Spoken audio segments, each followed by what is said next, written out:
Hello and welcome. I'm Leigh-Ann Gerrans and you're watching W News, broadcasting live from the Al Arabiya headquarters. These are our top stories. Iranian authorities have carried out a wave of arrests and executions of people with suspected links to Israeli intelligence agencies in the wake of the war between the two countries. China says it has reached a framework for a trade deal with the United States. And Sean Diddy Combs' legal team is set to deliver their final legal arguments today in a high-profile federal trial.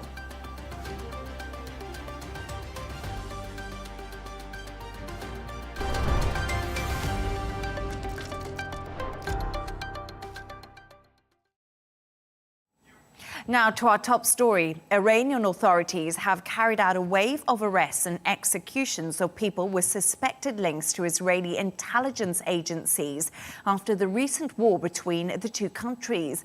Officials say there's been an unprecedented infiltration of Iranian security services by Israeli agents. Meanwhile, the US House of Representatives will receive a classified briefing on Iran, and that will happen today. I'm now joined by John Ghazvinian, Iran-US historian and JCPOA expert. John, an absolute pleasure to have you on the show. Thank you for joining us. Firstly, are you surprised by the reports that Iran has executed at least 6 people since Israel launched its attacks just 2 weeks ago? No, not at all. It's quite normal under these kinds of circumstances for Iran, for the supreme leader and for the Iranian government to want to be asserting their authority and consolidating their power after what has been, from their perspective, a very, very testing, trying time. Look, I think the big picture is that the Ayatollah, the supreme leader of Iran, feels that he has survived what is without question the biggest test of his leadership, if not the biggest test of the survival of the Islamic Republic since the revolution of 1979. And that has put him in a situation where I think I would imagine, much more confident than he was even a week or two ago. It's fairly obvious that the United States is not going to escalate militarily any further. Israel might be a different story, but I think Iran feels probably that militarily it can fight Israel to some kind of stalemate. And so, of course, now the Ayatollah has turned his attention to his domestic position. So, John, that leads me into my next question, because Israel's defense minister says the military would have killed Khamenei during the war if the opportunity had presented itself. So has this weakened the authority of the supreme leader? And is there any possibility of a direct challenge to his rule inside of Iran? That possibility is always there. I mean, there are two schools of thought on this, right? There's the sort of regime change school of thought, the hardliner, the neoconservative, the Israeli school of thought, the school of thought that is adopted by certain segments of the Iranian diaspora, as well as elements within Iran, which is that simply with enough pressure, with enough outside intervention, there are ways to make the regime implode under its own unpopularity, that you just need to kind of keep pressing your case. There is another school of thought on this that says that actually in moments of foreign assault, foreign intervention, the Iranians, for the most part, are going to rally around the flag and are less likely to want to be seen joining in opposition efforts or efforts to undermine the regime that might come across as if they are, either inadvertently or not, as if they are somehow allied to Israeli or American interests. I think both of those have a grain of truth to them, but I think that the center of gravity in Iran is still going to be towards a sense of patriotism and self-defense and nationalism. I think that, of course, the regime is far less popular than it has been probably in any point in its history, but it still has a bedrock of support, and there is still a kind of silent, I won't say majority, but there is a significant chunk of the Iranian population that is not ready to go out and risk life and limb to kind of foment another revolution, particularly at a time when the Israelis and the Americans are attacking. The Iranian foreign minister has admitted serious damage to the country's nuclear sites and also said there were no plans to resume nuclear talks with the US. So where does this leave the fragile ceasefire with Israel? Whether the ceasefire holds is anyone's guess, of course. But in terms of negotiations and the larger nuclear picture, of course, we're going to need a bit of time to really know how much damage was done to the Iranian nuclear program. Claims and counterclaims are going to be made on both sides, and they already have been made. I think what is clear is that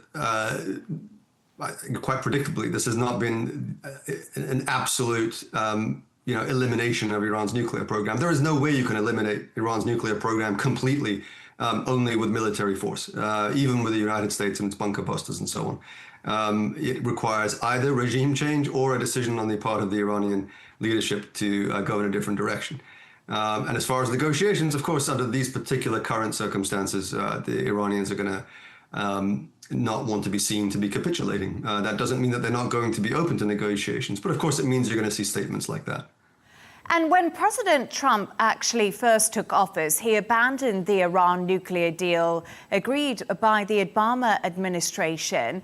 What were his reasons for this? And what have the ramifications been? Is this why we've seen this escalation happen so many years down the road?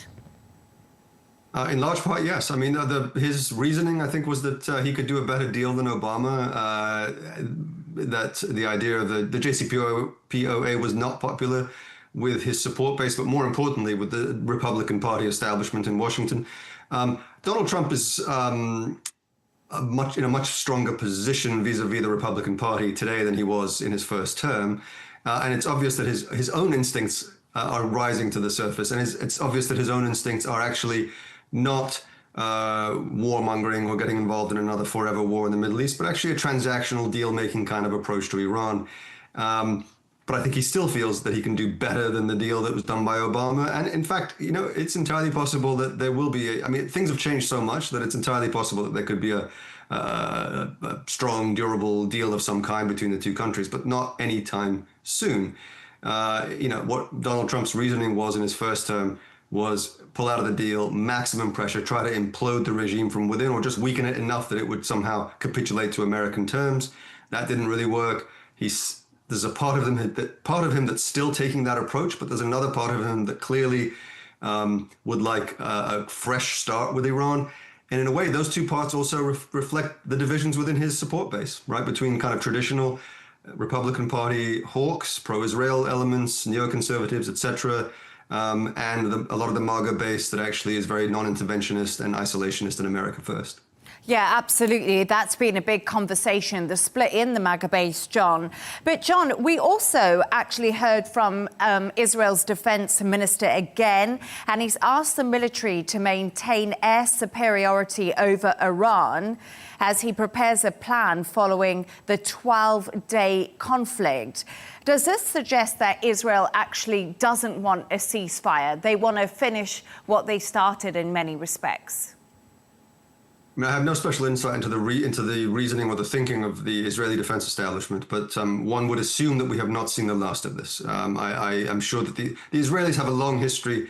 You just have to look at their history with the Palestinians, with Lebanon, etc., of kind of maneuvering in tactical ways during a ceasefire, either poking at its edges or finding ways to make sure that their interests or their perceived interests are addressed and are seen to.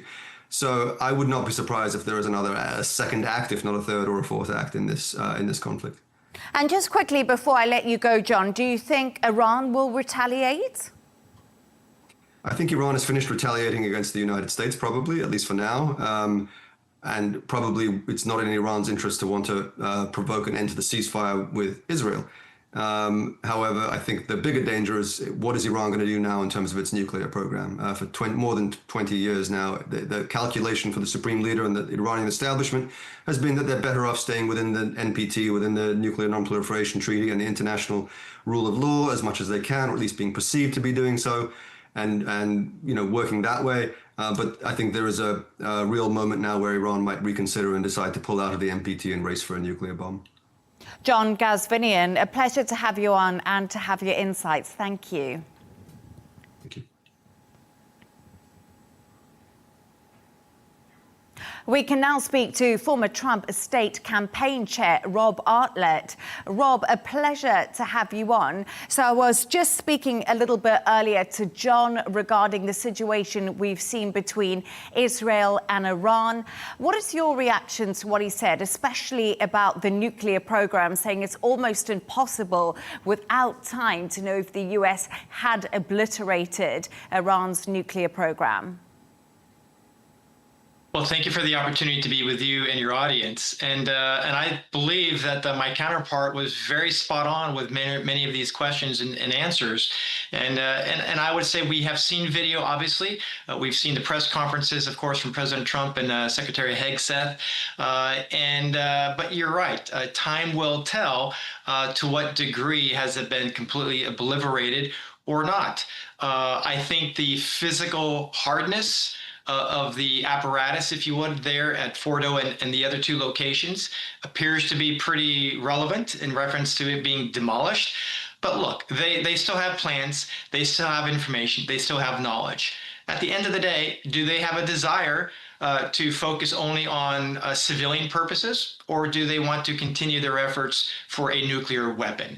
And I think we all know that Iran had the nuclear enrichment well exceeded the purposes of civilian purpose. So though they say one thing, but the reality was something very, very different. And I think, and again, they were the only country in the world that had a 60% enrichment level that did not have a nuclear weapon. So I think it was very apparent that that was their intent, that was their desire, and President Trump believed that, could not get them to agree to step down, meaning to comply with no nuclear weaponry.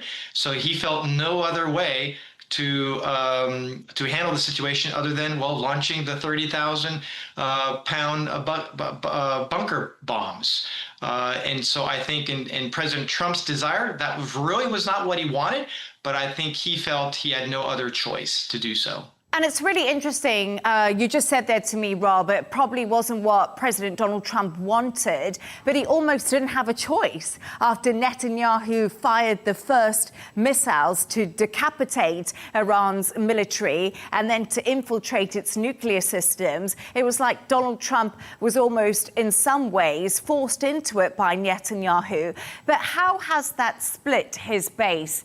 The bagger base, because yesterday Pete Hegseth came out, he gave that really robust, impassioned speech about, the success of the US bombs when it came to the 3 nuclear sites. Is there a bit of paranoia creeping in right now to the US Trump administration? I don't think so. I think the whole context of that press conference, well, was a report coming out from CNN, whereas they really didn't accomplish the goal and created a doubt, if you would, in the Pentagon, created a doubt with President Trump and the administration, but more importantly, created a doubt with the American people and the world. But again, I think you have to understand who CNN is. And they have a very big history, a long history, I should say, of really not speaking the truth. And we could give several examples. They just don't like President Trump. And any opportunity to diminish him, they will do just that. We could talk about the Russia collusion, which wasn't true. It was all fake and false. We could talk about the Hunter Biden laptop. They also said that was non-existent, but yet we all know it was. So they have skewed, I would say, political intentions. So I think you always have to consider the source. For me, with my military intelligence background and my political background as well, I think you have to stay focused on the facts. And the facts are, it appears, based on the video evidence and the intelligence, I think those bombs did a pretty good, significant obliteration, if you would, of their nuclear efforts. Yes, and it was a real show of US military might. Pretty phenomenal pictures we did see yesterday, Rob. But just moving on to another topic, the US has approved $30 million for the Gaza Humanitarian Foundation, and that's really despite concerns about daily violence. The UN said at least 410 Palestinians have been killed seeking food since May. Is the Trump administration turning a blind eye to the suffering in Gaza and what the GHF Foundation is accused of committing here? It's a good question, and I would say President Trump, in my mind, and historically speaking, he's always just wanted peace, stop the conflict, stop the bloodshed, and focus on the people and serving the people. And so I think for President Trump's lens, that's exactly what he desires. And I think if there's an opportunity to provide directly to the civilians and those that are suffering the most, one should. It is a humanitarian issue.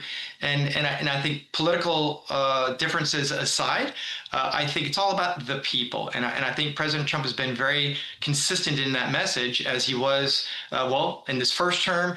We could also say he was that same message while he was in the Middle East just about a month ago, and also again here recently. So for him, he wants to stop the wars, he wants to stop the conflict, and focus on the people and uplifting and encouraging humanitarian. But at the same time, it's hard to do that when you have bad actors and who are not serving the people and only focusing on themselves, if you would, in their own mission. So I think President Trump continues to desire the peace, as many of examples, obviously with the Ukraine-Russia war, with the Palestinian-Israel war, the short war, of course, between Iran and Israel. We could talk about Pakistan and India. So there's a lot of examples of President Trump seeking peace, and that it remains his focus, and of course, supporting the people.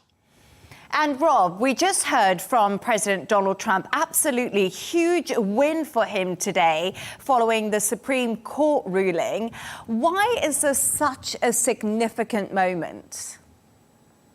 Well, I think it's a great question, but for me, it's all about ensuring that good quality lawful policies are just that. And I think that's, of course, the Supreme Court does not create laws, right? They only rule on the legality of them. And so I think we have to understand what their role is as the judiciary branch within our government. President Trump and his efforts through the executive branch are just that. So I think it's always a win through the President Trump's lens when his executive orders and the laws that he has signed, if you would, with various examples, are supported and determined lawful and legal by the Supreme Court. So I think it just adds to the reassurance that President Trump and his policies and the bills that he supports, the laws that he supports, are good and lawful and legal. But, Rob, let's be honest, it's a pretty contentious and momentous decision by the Supreme Court, which could see the Constitution changed. How do you feel about that? Well, it's possible, but again, the Supreme Court does not change the Constitution. That would be the legislative branch of our government, and of course, signed into law by the president. So for me, there's always, controversy as it relates to what the Supreme Court does or does not. Some people believe that, there are Supreme Court justices on that court who are really political activists. And so I think, is that the case? Or are they just truly looking at the law as compared to what the Constitution says? So that's an ongoing dialogue with the American people and the various branches of our government. But they have a role, and I would suggest that the Supreme Court, they stay in their lane. I think the Congress needs to stay in their lane, and of course, President Trump with his executive order needs to do the same. It's called a balance of power here in America, and some people forget that was the intent of our forefathers writing that Constitution. There is appears to be a balancing act between the three, and sometimes one is getting a little heavier than others. So it's always kind of a yin and yang, if you would, going back and forth. But ultimately, I think the key to it all is what's written in that U.S. Constitution, because that is, at the end of the day, the document that we all use as a pathway forward, and not to mention the historical context of how we became a country and how we remain a country by continuing to follow through on those very words. Rob Artlett, former Trump state campaign chair. Always great to have you on the show. Thank you so much for joining me. Thank you. Appreciate the opportunity.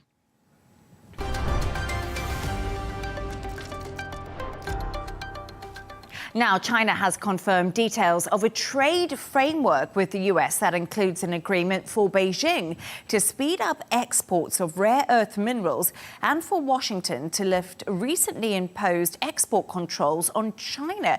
It follows remarks by US Commerce Secretary Howard Lutnick about a deal between the two sides that could stabilize ties. Patrick Falk has more details.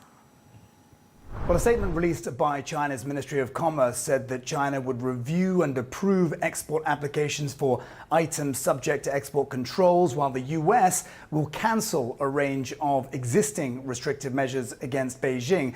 But there is a sense still that both sides are treading carefully with one another, particularly after previous disagreements over the terms of the trade truce struck in Geneva in May. Remember, tensions flared following that meeting when Chinese rare earths exports to the US slowed to a trickle, threatening modern technologies including semiconductors, robots and aircraft.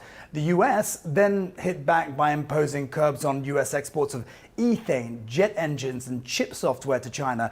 Now, the Chinese comments come after the US Commerce Secretary Howard Lutnick told Bloomberg News that the world's two largest economies finalized a trade understanding reached in Geneva. Earlier, the Chinese Foreign Ministry responded to the latest developments as well. Let's take a listen in. We should leverage the China-US Economic and Trade Consultation Mechanism, enhance mutual understanding through communication and dialogue, reduce misunderstandings, strengthen cooperation, and promote the stable, healthy, and sustainable development of China-US relations.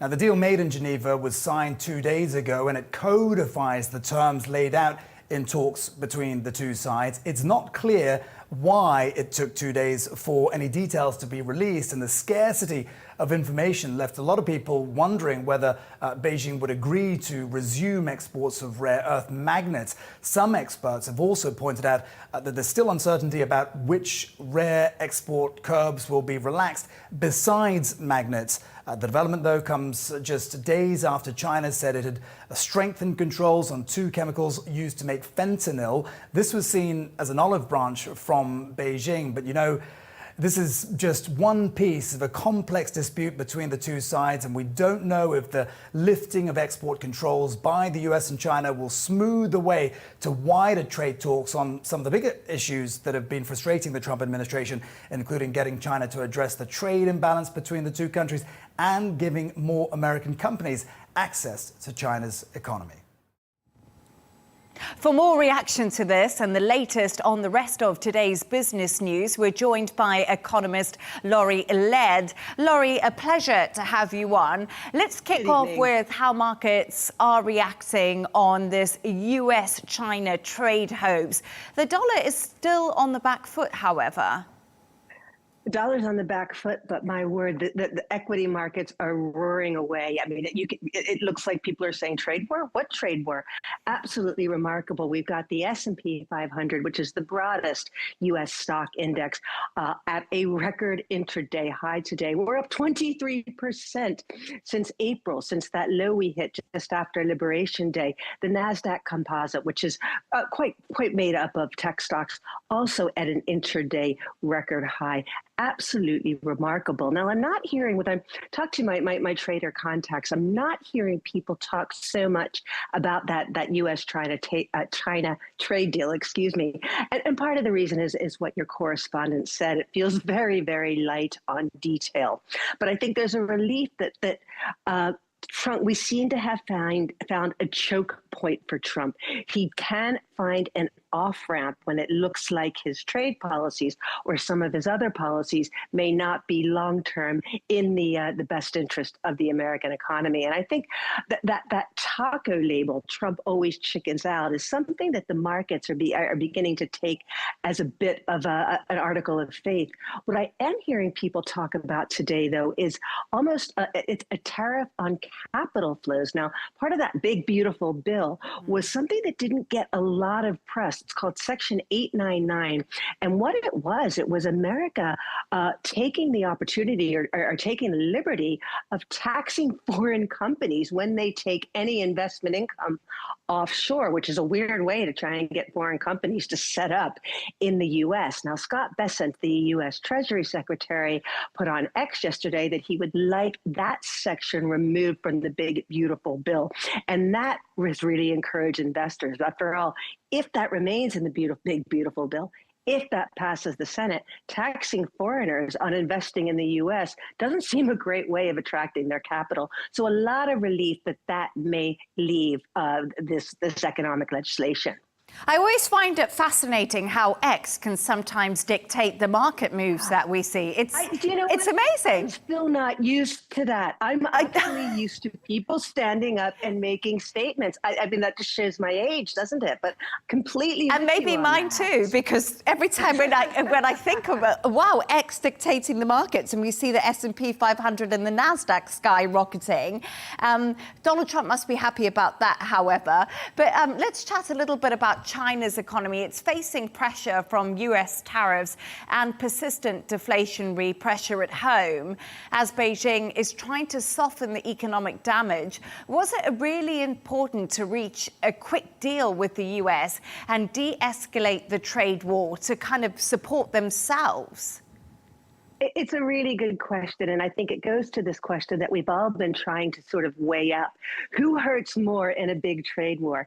Is it the U.S. or is it China? And I think the answer is that the two countries can be hurt in different ways. There certainly is, there are some indications that the Chinese economy is beginning to bottom out a little bit. That terrible property slump, which is sort of at the start of where this deflation that we're seeing has come from, looks like that might be bottoming out. We're seeing prices of homes in the biggest Chinese cities has stopped falling. Maybe too early to predict a recovery, but I think there's a little bit more optimism than there was a couple of months ago. But the other thing to think about is what China exports to the U.S. is pretty low-tech stuff, commodity stuff, things like steel, things like footwear, clothing, and those items are very easy to divert to other jurisdictions. So in the month of May, we saw a 35% decrease in Chinese exports to the U.S. That's over the same period a year ago. That is a massive, massive fall. After 21% in April. But some of that trade has been diverted to other markets. Some of it has gone to other Asian countries. Some of it has gone to Europe. Now, diverting trade hasn't made up for all the trade lost to the U.S., but it's done pretty well. And Chinese exports, and in fact, are still growing just at a slower pace. So we're not seeing a real pressure point in the Chinese economy. And forget Xi Jinping has one thing that Donald Trump and the Republicans don't have, is he doesn't have to subject himself to elections. And that does help with asking your populace to put up with a little bit of economic pain. And we're going to move on to Nike. And it is claiming, of course, the big sportswear brand, that Trump's tariffs could have a massive impact on its costs. And I think this is one of the major brands in the world. So what more do we know? And do you think we'll see Donald Trump actually stand up to what they've said? Well, I'm so glad you brought this story up, because in an earnings call, the head of Nike talked about, you're right, that $1 billion hit to the bottom line because of the extra cost that tariffs will impose on their products. We see one right there. Here's the crazy thing. Nike shares are up 17% today. So it doesn't look like investors are all that concerned about things. Nike shares down almost a third over the past 12 months. We've made up more than half of that in one day. And here's the reason. Nike's outlook just for the next 3 months wasn't quite as bad as people thought it might be. Now, because of tariffs and uncertainty, they've done away with giving any guidance beyond the next 3 months. A lot of companies have been doing that. But there's an interesting question here. Nike says come autumn, they're going to start increasing prices. Will the American consumers put up with that? We had some numbers earlier today. Personal income fell, personal spending fell in the month of May. That's unusual. It shows that the U.S. consumer is at the very least a bit apprehensive. Now, what Donald Trump wants to do and his team, Howard Lutnick, the Commerce Secretary, what they want to do is bring these factories back to the U.S. I'm not getting, I'm based here in London, but I talk to people in the U.S. all the time. I don't get the sense that Americans want to go back to sewing their own trainers. There isn't a lot of unemployment in the U.S. I don't know where the labor would come from. So trying to get Nike to relocate assembly lines back to the U.S. seems a bit fanciful to me. Yeah, absolutely. That's a really good point to bring up. And we're going to speak about another company now. And it's a company whose shares are also up, like you just said, Nike up 17%. The Chinese company Xiaomi, they're currently soaring their shares, and that's after a new SUV hit the market. Is this a killer for Tesla, possibly, maybe? Excellent question. And the chief executive of Xiaomi, when he was talking about this new SUV, where they had almost 300,000 orders in an hour, he sort of, he didn't mention Tesla by name, but he made it very clear that that was who he was chasing. And this SUV is priced a little bit more competitively than Tesla's Model Y. So it's clear that this is who he wants to compete with. But I think that I think there are some real concerns about the EV market in China, which is led right now by BYD, that has the biggest market share. BYD has launched an amazing cost-cutting program in the month of June, discounting of between 10 and 30% across all of their models. And I think there's a lot of fear over whether this will shake out some of the weaker competitors in China, including Tesla. But BYD seems to be very, very happy to sacrifice profit margins in order to pick up market share. And it's interesting because the Europeans have been saying, look, BYD, these Chinese electric car makers are eating our lunch. They're coming in, they're undercutting European products. It looks like BYD is now doing the same thing in its home market. Absolutely fascinating when it comes to all the electric cars that have hit the market. And we're just going to talk finally about the IMF, Laurie, which has raised the forecast for Saudi GDP growth. Can you tell us more about this too, please? Yeah, look, this is a really big upgrade. This is from 3% to 3.5%. The IMF is always tinkering with its forecast, but this is really quite a big increase. And when it comes down to, and maybe a little bit optimistic, but the real vote of confidence that the IMF is giving here is they're essentially praising Saudi Arabia for realizing that they can no longer depend on oil and petrochemicals, that is not a long-term, solution to growth, particularly in an economy where there are so many young people who will be hitting the job market over the next decade or so. Now, Saudi Arabia has had some very well-publicized plans to expand into sport, into entertainment, into construction projects, building new cities. And the IMF is very, very happy to see that Saudi Arabia is doing this. And we only have to look at the oil markets to see that Saudi Arabia really is, pursuing a strategy that makes sense. The world is using less oil. We know this, whether you're, support renewable power or not. We know that for each bit of GDP that is produced, it takes less energy than it did a couple of decades ago. But for economies that are dependent on oil, we saw almost no net move in the oil price after all of the fireworks we had in the Middle East last weekend. Price of Brent crude is roughly where it was before Israel, started, upping its attacks on Iran, and then America stepped in. Oil is pretty much back to where it was before that at a historically low level. So it shows you that Saudi Arabia, which is the dominant member of the OPEC cartel, can no longer really dictate the price of oil. And when they cannot do that, when the cartel cannot artificially lift the price of oil, it may be time to look at other sources of economic growth. Economist Laurie Laird, thank you so much, and for covering all that Always a ground pleasure. and all those stories. It was great to have you on the show. Always a pleasure.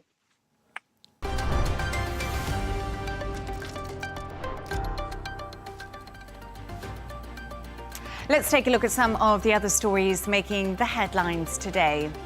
At least 18 Palestinians have been killed after an Israeli drone strike targeted a Hamas police unit. According to reports, eyewitnesses say they saw Israeli drones firing 2 missiles. The incident came as civilians in Gaza continued to struggle to access food at Israel's backed Gaza Humanitarian Foundation distribution sites. North Korea may deploy more troops to Russia to fight in the war against Ukraine. The South Korean intelligence agency believes Russia could launch a large-scale attack on Kyiv next month. The agency alleges that in addition to recruiting armed forces, North Korea is also supplying artillery ammunition and missiles to Russia. Japan has executed a man known as the Twitter killer who murdered 9 people after luring them to his apartment via social media. The serial killings came to light in October 2017 when police found body parts near Tokyo whilst they were searching for one of the victims. And some breaking news. Trump has said he would bomb Iran again without question if it keeps enriching uranium. So that's the latest comments we've got from the US President Donald Trump on the situation between Iran and Israel.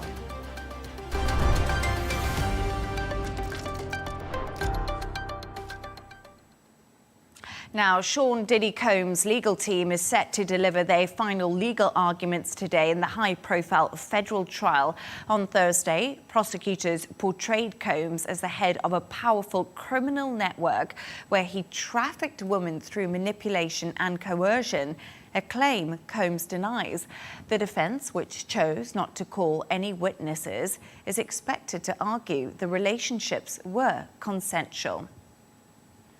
Let's get the latest from Showbiz reporter Stephanie Takyi. Stephanie Takyi, great to have you on the show. Wow, Diddy, it's been absolutely fascinating. It's been a roller coaster of a trial. It's been 7 weeks. Tell us more. What have we got and what have we heard today? It's been 7 weeks of nail-biting drama, Leah. You know, he was once the super players in the music industry, and to see what is the fall from grace which has happened to P. Diddy, especially with this court case, it's been quite shocking. The amount of witnesses, his ex-lovers, people who've worked with him, who have come out of the woodwork over the past 7 weeks to give their testimonies about these freak-offs which P. Diddy took part in. And, you know, in the prosecution's closing statements, they were really urging people to view him as a leader of a criminal network. But, you know, the defense will say, you know, most of these relationships were consensual, and most of it is a man, yes, he's been obsessed with his power, he's abused his power, but his defense are arguing he is innocent. Is he going to walk free out of jail? That is unknown, but the stacks have been up against P. Diddy over the past 7 weeks. And Stephanie, we know that Diddy actually didn't give any evidence himself. What's his reaction been to the evidence that was presented? And did his body language actually give anything away at all? It's quite surprising for a man who's been so vocal throughout his career that he decided to go mute during this court case and not take to the stand and really give his version of events. You know, some people will say that this was a confident play. This is a man who knows that he is innocent and that all these witnesses and people who have come forward are going to have to prove themselves. His body language in, you know, in the court case has been of a man who has no longer surrounded by the luxury that he once had. He's looked very meek. But in his interactions with his lawyer, he's been very engaged. He's been making notes. So I think this is a man who knows it's up down to the law now to decide his fate. And what kind of sentence could we expect for Diddy if he is found guilty? Well, you know, he's got charges including racketeering, he's got trafficking. And if he's found guilty for most of the things that he's been accused of, P. Diddy could be facing a life sentence, which is, you know, 2 years ago, we wouldn't have been saying this. His family have been coming to the court to support him, but really the odds are really stacked against him. And either way that this trial goes, it's going to be something which is going to be quite shocking and will still hold people by surprise. And Stephanie, I just don't want to let you go because right now you are actually making me so jealous. You're at the Glastonbury Music Festival. Thank you for joining us from there. I mean, what a pleasure. I would have done anything to be there this weekend. The lineups look fantastic. And what are you going to be heading to? Who are you most excited about? I know the 1975 are on the Pyramid stage. I love them. You know who I'm really looking forward to? I call him Uncle Nile Rodgers because every time Nile Rodgers does a performance, he's very animated. He's got this big selection of hits. For us Brits as well, we're very excited about Sir Rod Stewart. He's going to be performing on the legendary stage. So again, he's another artist who has a big catalogue of music. But as soon as I come off the line right now, I'm going to see Alanis Morissette. She is someone that I'm really, she's like a 90s icon. So I'm very excited to be screaming my lungs out to some of her hits. Can I tell you something, Stephanie? One of the first CDs I ever got was Jagged Little Pill by Alanis Morissette. And I still think I know every single word to Ironic. That will live with me forever. She was definitely an icon. I love Alanis Morissette. Oh my gosh, she is an icon. I know. Which was your favourite song? I think Ironic was mine, and there was also, I can't remember now. I've lost my train of thought. Oh my gosh, there's so many. There was just one which was really controversial. I can't remember where she was kind of in the nude in the video. But yes, in New York City. Yes, I can't remember the name of it, but that is one of my favourites, and I can imagine during the performance it will all come back to me. Oh my gosh, just have the best time. And we love Alanis Morissette. Showbiz reporter Stephanie Takyi. I'm so jealous of you right now. Have the most amazing time. Thank you so much, and see you soon. See you soon.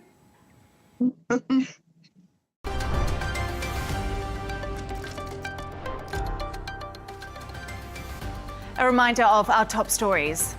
Iranian authorities carried out a wave of arrests and executions of people with suspected links to Israeli intelligence agencies in the wake of the war between the two countries. China says it has reached a framework for a trade deal with the United States. And Sean Diddy Combs' legal team is set to deliver their final legal arguments today in the high-profile federal trial. And that's all from us on W News. Don't forget to subscribe to our YouTube channel and, of course, follow us on X. The Riz Khan Show is coming up next. Plus, don't miss the best of this week's W News Extra. That's coming up in a couple of hours' time. Goodbye and happy Friday.